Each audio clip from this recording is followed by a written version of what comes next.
साईं बाबा ने कभी किसी को अपना शिष्य नहीं बनाया, फिर भी उन्हें गुरु का दर्जा प्राप्त क्यों है? वो भी ऐसा कि उन्हें समाधि लिए 100 साल से ऊपर हो गए, पर आज भी करोड़ों करोड़ लोग उन्हें अपना गुरु मानते हैं और साईं बाबा इसी रूप में सर्वाधिक पूजे जाते हैं। ओम साई राम दोस्तों, साईं कथाएं में आपका स्वागत है। आइए आज गुरु पूर्णिमा के अवसर पर श्री साईं बाबा गुरु के रूप में क्यों पूजे जाते हैं, इस बात को समझने का प्रयास करते हैं। इससे पहले एक छोटी सी आग्रह है, कृपया वीडियो को पूरा अवश्य ही सुने। आपको मेरी यह मेहनत तनिक भी पसंद आए तो वीडियो को लाइक और चैनल को ज़रूर सब्सक्राइब कर लें, क्योंकि इस चैनल पर मैं ऐसी ही अच्छी, सच्ची और शिक्षापूर्ण वीडियो लाती रहती हूँ। तो आइए शुरू करते हैं आज की जानकारी। गुरु वह होता है जो अज्ञान के अंधकार से निकालकर ज्ञान के प्रकाश की ओर ले जाए।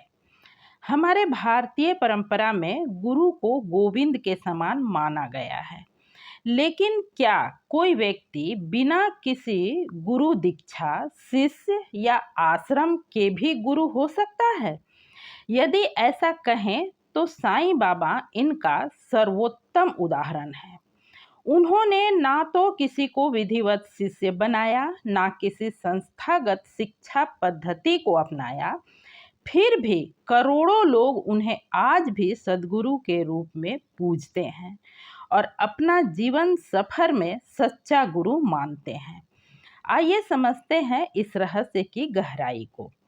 देखिए, हमारे भारतीय गुरु शिष्य परंपरा में आमतौर पर गुरु अपने शिष्यों को दीक्षा देता है, वेद शास्त्र सिखाता है, नियमों का पालन कराता है और तब कहीं उन्हें मोक्ष की ओर ले जाने की बात करता है।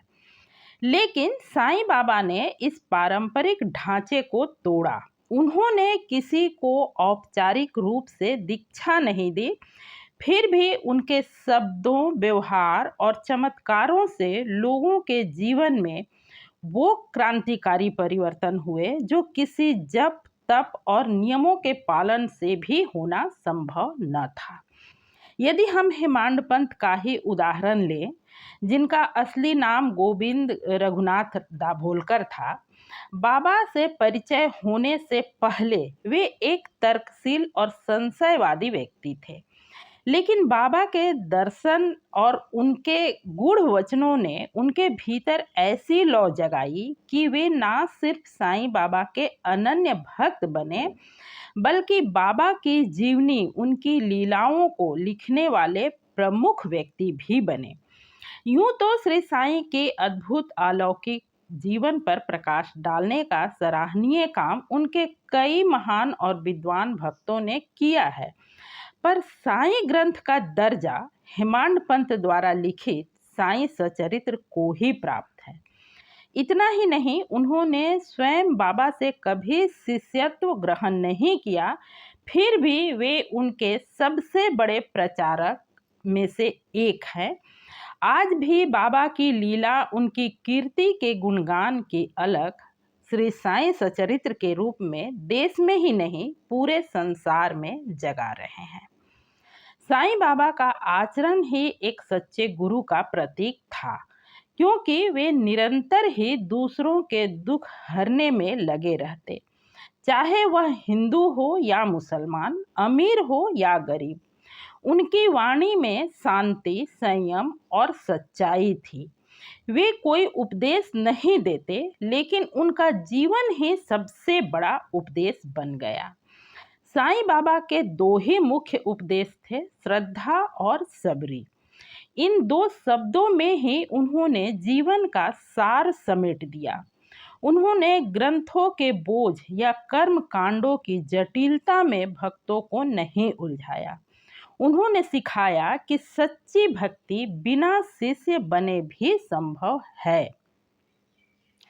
सामा यानी माधवराव देशपांडे का भी उदाहरण देखें तो वे बाबा के इतने निकट और मुँह लगे थे कि कभी कभी बाबा से बहस भी कर लेते थे। परंतु बाबा ने कभी उन्हें किसी तरह के अनुशासन में नहीं बांधा, ना ही कोई औपचारिक शिक्षा दी। फिर भी सामा के भीतर ऐसी श्रद्धा थी कि बाबा उनका आत्मिक स्तर पर उच्च ज्ञान दे देते थे, बिना किसी तरह के गुरु शिष्य की परंपरा को निभाए ही, क्योंकि साईं बाबा का पूरा जीवन एक जीवंत उपदेश था। उन्होंने कोई किताब नहीं लिखी, कोई आश्रम नहीं चलाया, कोई शिष्य मंडली नहीं बनाई। फिर भी उनके दर्शन, उनकी उपस्थिति मात्र से लोगों का हृदय परिवर्तित हो जाता था।